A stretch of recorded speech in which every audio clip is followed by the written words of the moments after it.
Hi friends, welcome to Neeta's taste land. നമ്മൾ ഇന്ന് ഉണ്ടാക്കാൻ പോകുന്ന ഈ പുട്ട് കഴിച്ചിട്ടുണ്ടെങ്കിൽ ഇനി എല്ലാവരും ഗോതമ്പ് പുട്ട് ഉറപ്പായിട്ടും ഉണ്ടാക്കി കഴിക്കും. ഇത്ര ഗ്യാരണ്ടിയോടെ ഞാനിത് എന്താ പറയുന്നതെന്ന് വെച്ചിട്ടുണ്ടെങ്കിൽ, എല്ലാവർക്കും ഗോതമ്പ് പുട്ട് എന്ന് പറയുമ്പോൾ തന്നെ കഴിക്കാൻ ഭയങ്കര മടിയാണ്. എന്താന്ന് വെച്ചാൽ ടേസ്റ്റ് ഇല്ല. പൊതുവെ ഗോതമ്പ് പുട്ടിന് ടേസ്റ്റ് ഇല്ല എന്ന് പലരും പറയാറുണ്ട്. പക്ഷെ ഈ രീതിയിൽ ഗോതമ്പ് പുട്ട് ഉണ്ടാക്കി കഴിക്കുകയാണെങ്കിൽ ഗോതമ്പ് പുട്ട് ഡെയിലി കഴിച്ചാലും മടുത്തു പോവില്ല, അതുപോലെ ടേസ്റ്റ് ഉണ്ട്. പക്ഷെ അതിൽ ഒരു കാര്യത്തിൽ നമ്മൾ പടിയാവരുത്. അതുപോലെ തന്നെ തേങ്ങ ചിരവാൻ ബുദ്ധിമുട്ട്, തേങ്ങ ഇല്ല, തേങ്ങ കുറവാണ് എന്നൊക്കെ ഉണ്ടെങ്കിൽ ഈ റെസിപ്പി ചെയ്യാതിരിക്കുക.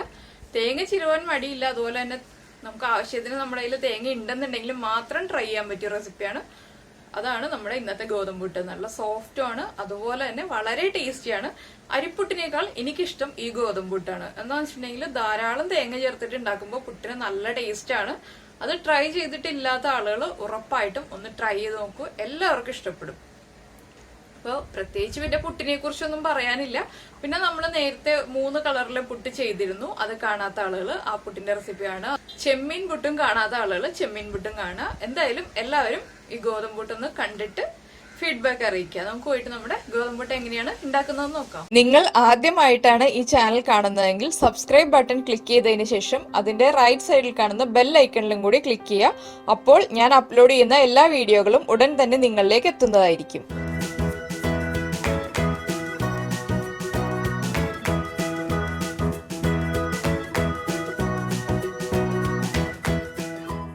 നമ്മുടെ ഗോതമ്പ് പുട്ടിന് ആവശ്യമായിട്ടുള്ള ഇൻഗ്രീഡിയൻസ് നോക്കാം. ഞാനിപ്പോ ഗോതമ്പ് പൊടി എടുത്തിട്ടുണ്ട്. നമ്മുടെ മെഷറിംഗ് കപ്പില് 1 കപ്പ് ഗോതമ്പ് പൊടിയാണ് എടുത്തിട്ടുള്ളത്. ഈ കപ്പില് 240 ml കപ്പാണിത്.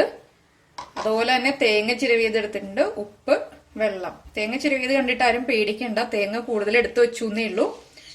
ഈ വെള്ളത്തിലേക്ക് നമുക്ക് ആദ്യം ഉപ്പ് ചേർക്കാം. ആവശ്യത്തിന് ഉപ്പ് ചേർക്കാം, ഉപ്പ് കൂടി പോവരുത്. ഇപ്പൊ നമ്മള് വെള്ളത്തിൽ ഉപ്പ് മിക്സ് ചെയ്തെടുത്തിട്ടുണ്ട്. ഞാനിപ്പോ ഉപ്പ് വെള്ളം ചേർത്തിട്ടാണ് പുട്ടിന് പൊടി നനച്ചെടുക്കുക. ഇതിപ്പോ ഞാൻ ആശീർവാദിന്റെ ആട്ടയാണ് എടുത്തിരിക്കുന്നത്. നമ്മൾ ഓരോ ബ്രാൻഡ് പൊടി എടുക്കുമ്പോഴും ആ പൊടിയിൽ ചേർക്കുന്ന വെള്ളത്തിന്റെ അളവിൽ വ്യത്യാസം വരും. ഞാൻ ചേർക്കുന്ന അളവ് തന്നെ ആവണമെന്നില്ല മറ്റുള്ള ബ്രാൻഡിലുള്ള പൊടികൾ വാങ്ങിക്കുമ്പോൾ. അതുകൊണ്ടാണ് ഞാൻ ആശീർവാദ ആട്ടയാണ് എടുത്തതെന്ന് എടുത്തു പറഞ്ഞത്. ഇനിയിപ്പോ നമുക്ക് കുറച്ചായിട്ട് വെള്ളം തളിച്ചു കൊടുത്തിട്ട് പുട്ടിന്റെ പൊടി മിക്സ് ചെയ്യാം. നമ്മൾ ചപ്പാത്തിക്ക് പൊടി കുഴയ്ക്കുന്ന പോലെ മുഴുവൻ വെള്ളം ഒരുമിച്ച് തന്നെ ഒഴിക്കരുത്.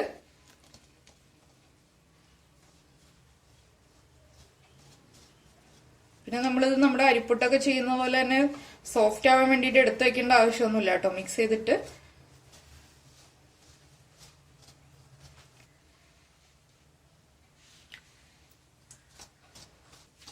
ഇപ്പൊ നമ്മുടെ കയ്യിൽ ഇതുപോലെ ആവുന്ന ആ പൊടിയൊക്കെ ഉണ്ടല്ലോ, ഒന്ന് പതുക്കെ കൈ ഇങ്ങനെ തിരുമ്മിണ്ടെങ്കിൽ ആ പൊടി മിക്സ് ആയി വന്നോളും. നമുക്ക് ഗോതമ്പ് പൊടി നനച്ചു തുടങ്ങുമ്പോൾ കറക്റ്റ് ആയിട്ടുണ്ടെന്ന് തോന്നും, പക്ഷെ അത് കറക്റ്റ് ആയിട്ടുണ്ടാവില്ല. എന്താന്ന് വെച്ചിട്ടുണ്ടെങ്കിൽ ഗോതമ്പ് പൊടിയിൽ കുറച്ച് വെള്ളം ചേർക്കുമ്പോൾ തന്നെ നമുക്ക് കറക്റ്റ് ആയിട്ട് നനഞ്ഞതുപോലെ ഇപ്പൊ ഇതുണ്ടോ, ഇത് കാണുമ്പോൾ നമുക്ക് കറക്റ്റ് ആയിട്ട് നനഞ്ഞതുപോലെ തോന്നും. പക്ഷെ ഇങ്ങനെ നമ്മൾ ഉരുട്ടി പിടിക്കുകയാണെങ്കിൽ ചെറുതായിട്ട് ഉണ്ട പോലെ ആയി വരികയും ചെയ്യും, പക്ഷെ അത് കറക്റ്റ് ആയിട്ടുണ്ടാവില്ല. പിന്നെ നമ്മൾ വീട്ടിൽ പൊടിച്ചെടുക്കുന്ന മുഴുവൻ ഗോതമ്പ് വാങ്ങിച്ചിട്ട് പൊടിച്ചെടുക്കുന്ന പൊടിയാണെങ്കിൽ കൂടുതൽ ടേസ്റ്റ് ഉണ്ടാവും ഗോതമ്പ് പുട്ടിന്. പിന്നെ അപ്പോൾ വെള്ളത്തിന്റെ അളവിൽ നല്ല വ്യത്യാസം വരും കേട്ടോ ആ പൊടി യൂസ് ചെയ്യുകയാണെങ്കിൽ. നന്നായിട്ട് മിക്സ് ചെയ്യുക, നന്നായിട്ട് അമർത്തി തിരുമ്മി എടുക്കുക. അങ്ങനെ ആകുമ്പോഴേ പൊടി കറക്റ്റായിട്ട് മിക്സ് ആയി വരുള്ളൂ.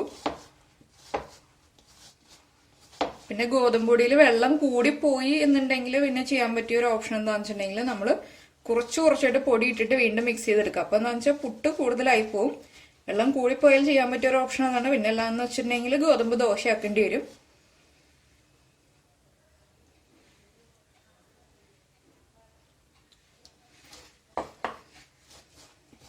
ഞാനിപ്പോ മെഷറിംഗ് കപ്പിൽ തന്നെ 1/2 കപ്പ് വെള്ളമാണ് എടുത്തു വെച്ചിരുന്നത്. അതിൽ 1/4 കപ്പാണ് ഇപ്പോ ചേർത്തിരിക്കുന്നത്. ഇപ്പൊ നമ്മുടെ പുട്ടിന്റെ പൊടി കറക്റ്റ് ആയിട്ടുണ്ട്. ഇത് എങ്ങനെയാണ് മനസ്സിലാക്കുക എന്നുള്ളത് കാണിച്ചു തരാം. നമ്മളിപ്പോ ഇതുണ്ടോ, വലിയ കട്ടകളായി തുടങ്ങി. ഇതുപോലെ തിരുമ്മി വരുമ്പോൾ വലിയ കട്ടകളാവും. അതുപോലെ തന്നെ ഇതുപോലെ നമ്മൾ പിടിച്ചു കഴിയുമ്പോൾ കറക്റ്റായിട്ട് ആ ബോൾ ഷേപ്പ് കറക്റ്റായിട്ട് നമ്മൾ കൈ പിടിക്കുന്ന ആ ഒരു ഷേപ്പ് ആയി വരും. ഇനി ഇത് നമ്മൾ സോഫ്റ്റ് ആയിട്ടുള്ള പുട്ടാക്കിയിട്ട് എങ്ങനെയാണ് ഉണ്ടാക്കാന്ന് വെച്ചിട്ടുണ്ടെങ്കിൽ, നമ്മളൊരു മിക്സിയുടെ ജാർ എടുക്കുക. മിക്സിയുടെ ജാറിലേക്ക് നമ്മൾ ഈ നനച്ചു വെച്ച പുട്ടുപൊടി ഉണ്ടല്ലോ അത് ഇട്ട് കൊടുക്കുക. അപ്പൊ ഒരു ചെറിയ അളവിലേ ഉണ്ടാക്കുന്നുള്ളൂ എന്നുണ്ടെങ്കിൽ ചെറിയ ജാറിൽ എടുത്താൽ മതി. ഞാനിപ്പോ വലിയ ജാറാണ് എടുത്തത്. ഇതിന് നമുക്ക് ജസ്റ്റ് ഒന്ന് വിപ്പ് ചെയ്തെടുക്കാം. വിപ്പ് ചെയ്യാന്ന് വെച്ചിട്ടുണ്ടെങ്കിൽ നമ്മൾ അരയ്ക്കുന്നതിന്റെ നേരെ ഓപ്പോസിറ്റ് ഡയറക്ഷനിൽ തിരിക്കാം. 2 3 പ്രാവശ്യം വിപ്പ് ചെയ്യുക. മിക്സിയിൽ അടിച്ചെടുക്കരുത്, തേങ്ങ അരയ്ക്കുന്ന പോലെ അടിച്ചെടുക്കരുത്. അപ്പൊ ഞാൻ ഇത് വിപ്പ് ചെയ്തിട്ട് കൊണ്ട് കാണിച്ചു തരാം. അപ്പൊ നമ്മുടെ പൊടി നമ്മള് മിക്സിയിൽ വിപ്പ് ചെയ്തെടുത്തിട്ടുണ്ട്. ഇത് നമുക്ക് ഈ ബൗളിലേക്ക് തന്നെ മാറ്റാം. ഇത് കണ്ടോ, നല്ല സോഫ്റ്റ് ആയിട്ട് വന്നിട്ടുണ്ട്. അതുപോലെ തന്നെ കറക്റ്റ് നനവാണ്. ഇനി ഇതിലേക്ക് നമുക്ക് ധാരാളമായിട്ട് തേങ്ങ ചേർത്ത് കൊടുക്കാം. ഇതിലാണ് നമ്മുടെ ഗോതമ്പൂട്ടിന്റെ ടേസ്റ്റ് ഇരിക്കുന്നത്. ഇപ്പൊ ഞാൻ എടുത്തിരിക്കുന്നത് പച്ചത്തേങ്ങയാണ്. ഗോതമ്പൂട്ട് ഉണ്ടാക്കുമ്പോൾ എപ്പോഴും പച്ചത്തേങ്ങ തന്നെ യൂസ് ചെയ്യുന്നതാണ് നല്ലത്. ഉണക്കത്തേങ്ങയാണെങ്കിൽ അത്ര ടേസ്റ്റ് വരില്ല. ഇതിപ്പോ നമ്മൾ ഇനി ഇങ്ങനെ മിക്സ് ചെയ്താലും കട്ടയായി പോവൊന്നുമില്ല കേട്ടോ. കറക്റ്റ് ആയിട്ട് തന്നെ മിക്സ് ആയി വന്നോളും. എന്താന്ന് വെച്ചാൽ മിക്സിയിൽ വിപ്പ് ചെയ്തെടുത്താൽ മാത്രമേ ഇതുപോലെ കട്ടയായി പോവാതെ കറക്റ്റ് ആയിട്ട് മിക്സ് ആയി വരുള്ളൂ. ഈ പുട്ട് കഴിക്കണം എന്നുണ്ടെങ്കിൽ ഇപ്പോ കറിയുടെ കൂടെ കഴിക്കാം, കറി ഇല്ലാന്നുണ്ടെങ്കിലും കഴിക്കണതിന് ബുദ്ധിമുട്ടൊന്നുമില്ല. എന്താന്ന് വെച്ചാൽ നമ്മൾ കൂടുതൽ തേങ്ങ ചേർക്കുന്നത് കൊണ്ട് തന്നെ കറി ഇല്ലാതെ കഴിച്ചാലും ആ തേങ്ങയുടെ നനവും ടേസ്റ്റും എല്ലാം കൂടെ വരുമ്പോൾ ഗോതമ്പുട്ടിന് ടേസ്റ്റ് കൂടും. ഇതുപോലെ തന്നെ അരിപ്പുട്ടിലും ചെയ്യാം. പക്ഷെ അരിപ്പുട്ടിൽ നമ്മൾ ഇത്രയും തേങ്ങ ചേർക്കാറില്ല. നമ്മളിങ്ങനെ പിടിച്ചാലും ഒട്ടും തന്നെ കട്ടിയായിട്ട് വരുന്നില്ല പൊടി. അപ്പൊ വെള്ളത്തിന്റെ അളവ് ശ്രദ്ധിക്കുക. നമ്മൾ എടുക്കുന്ന ഗോതമ്പൊടി ഏതാന്ന് വെച്ചിട്ടുണ്ടെങ്കിൽ അത് വീണ്ടും എടുത്തു പറഞ്ഞ എന്താന്ന് വെച്ചിട്ടുണ്ടെങ്കിൽ 1/4 കപ്പ് വെള്ളം എന്ന് മാത്രം പറഞ്ഞു കഴിഞ്ഞിട്ടുണ്ടെങ്കിൽ കറക്റ്റ് ആവില്ല. ഞങ്ങളിവിടെ കൂടുതൽ ദിവസവും ചപ്പാത്തി തന്നെയാണ് ഉണ്ടാക്കാറുള്ളത്. പക്ഷെ ഇപ്പൊ കുറച്ച് ദിവസമായിട്ട് ഞാൻ രാവിലെ ഗോതമ്പൂട്ടാണ് കഴിച്ചുകൊണ്ടിരിക്കുന്നത്. എന്താണെന്ന് വെച്ചാൽ എനിക്ക് ഗോതമ്പൂട്ട് കഴിക്കാൻ അങ്ങനെ തോന്നിയപ്പോ ഞാൻ പിന്നെ ഡെയിലി രാവിലെ ഗോതമ്പൂട്ട് തന്നെ ആക്കി ഇപ്പൊ കുറച്ച് ദിവസങ്ങളായിട്ട്. പക്ഷെ അതിന് വ്യത്യാസം വരട്ടെ, ഇടയ്ക്കിടയ്ക്ക് മാറിക്കൊണ്ടിരിക്കും. ഇനിയിപ്പോ നമുക്കിത് നമ്മൾ സാധാരണ പുട്ട് ഫില്ല് ചെയ്യുന്ന പോലെ നമ്മുടെ പുട്ടുകുറ്റിയിലേക്ക് ഫില്ല് ചെയ്ത് കൊടുക്കാം. അപ്പൊ വെള്ളം ചൂടാക്കാൻ വെക്കുക, എന്നാലേ നമ്മള് പുട്ടൊക്കെ ഫില്ല് ചെയ്ത് വരുമ്പോൾ കറക്റ്റ് ആയിട്ട് വെള്ളം തിളച്ചിട്ടുണ്ടാവുള്ളൂ. ആദ്യം നമ്മൾ ഇടുന്ന പോലെ തന്നെ കുറച്ച് തേങ്ങ ഇട്ടതിന് ശേഷം നമുക്ക് എത്ര പീസായിട്ട് വേണമെന്ന് വെച്ചാൽ അതനുസരിച്ച് നമുക്ക് പുട്ട് ഫില്ല് ചെയ്യാം. പിന്നെ എന്താന്ന് വെച്ചിട്ടുണ്ടെങ്കിൽ ഈ പൊടി ഇങ്ങനെ മിക്സ് ചെയ്തതിന് ശേഷം നമ്മൾ ബാക്കിയിരിക്കുന്ന പൊടി, ഇപ്പൊ 1 കുറ്റി പുട്ട് നമ്മൾ വേവിക്കാൻ വെച്ചു കഴിഞ്ഞിട്ട് ബാക്കിയുള്ള പൊടി അടച്ചു തന്നെ വെക്കണം. അത് ഡ്രൈ ആയി പോകരുത്. ഡ്രൈ ആയി പോയിട്ടുണ്ടെങ്കിൽ പുട്ടിന്റെ ആ ഒരു ടേസ്റ്റിൽ വ്യത്യാസം വരും. വീണ്ടും കുറച്ച് തേങ്ങ ഇട്ട് കൊടുക്കുകയാണ്. കുറച്ചായിട്ട് തേങ്ങയുടെ, അതുപോലെ തന്നെ കുറച്ചായിട്ട് പുട്ടിന്റെ മിക്സ് ഇട്ട് കൊടുക്കുക. അപ്പൊ എന്താ പറഞ്ഞെന്ന് വെച്ചിട്ടുണ്ടെങ്കിൽ ഷുഗർ ഉള്ള ആളുകൾ ഇപ്പൊ ഡെയിലി ചപ്പാത്തി ഉണ്ടാക്കാൻ മടിയാണ്, ചപ്പാത്തി ഉണ്ടാക്കാൻ ബുദ്ധിമുട്ടായിട്ടൊക്കെ തോന്നാണ്.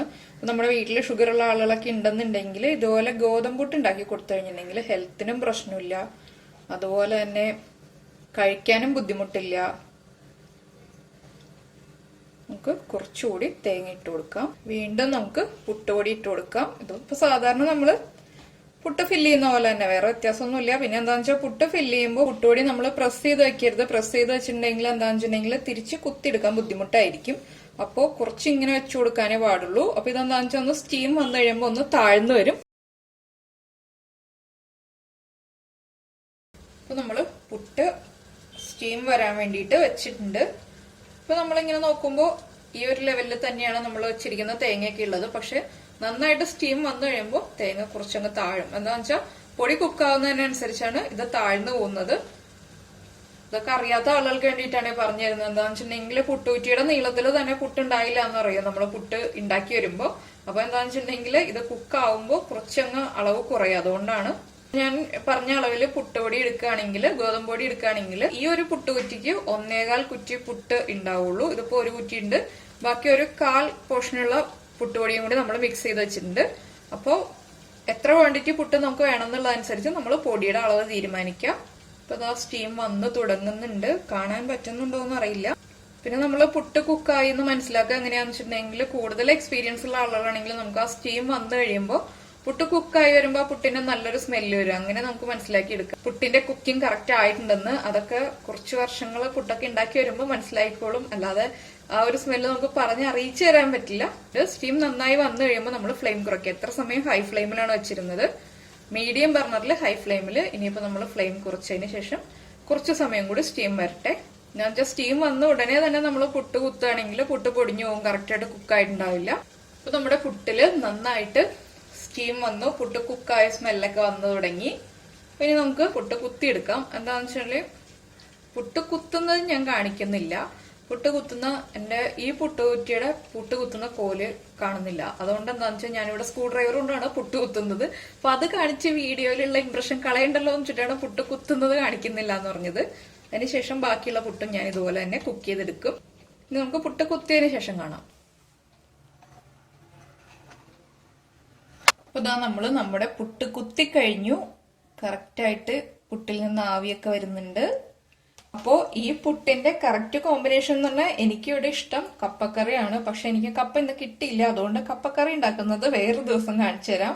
ഞാനപ്പോ ഇത്രയും ദിവസം ഗോതമ്പ് പുട്ടിന്റെ വീഡിയോ ചെയ്യാതിരുന്നത് എന്താണെന്ന് വെച്ചിട്ടുണ്ടെങ്കിൽ ഗോതമ്പ് പുട്ടും കപ്പക്കറിയും ഒരുമിച്ച് തന്നെ ഉണ്ടാക്കിയിട്ട് കാണിച്ചു തരാമല്ലോ എന്ന് വിചാരിച്ചിരുന്നതായിരുന്നു. കപ്പ കിട്ടിയില്ല. കപ്പ അന്വേഷിച്ചു, എന്തോ നമ്മുടെ വെള്ളത്തിന്റെ പ്രശ്നമൊക്കെ കാരണം തോന്നുന്നു കപ്പയൊക്കെ ഇങ്ങോട്ട് എത്തിയിട്ടില്ല. അപ്പൊ പുട്ട് കാണാൻ നല്ല ഭംഗിയില്ലേ? അപ്പൊ അതുപോലെ തന്നെ കഴിക്കാനും നല്ല ടേസ്റ്റ് ആണ്. ഇതുപോലെ ഡിവൈഡ് ചെയ്ത് തേങ്ങ ഇട്ട് കൊടുത്തത് കൊണ്ടാണ് ഇതുപോലെ ഭംഗി ഉണ്ടാവുന്നത് പുട്ടിന്. അതുപോലെ തന്നെ ഈ തേങ്ങ ചേർത്ത് കഴിച്ചാൽ ടേസ്റ്റ് ആണ്. പിന്നെ പുട്ടിന്റെ കൂടെ എന്ത് വേണമെങ്കിലും കഴിക്കാം. ഇപ്പൊ കറി ഉണ്ടെങ്കിൽ കറി കഴിക്കാം.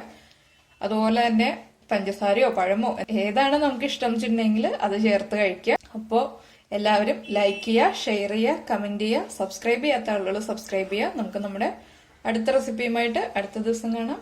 താങ്ക്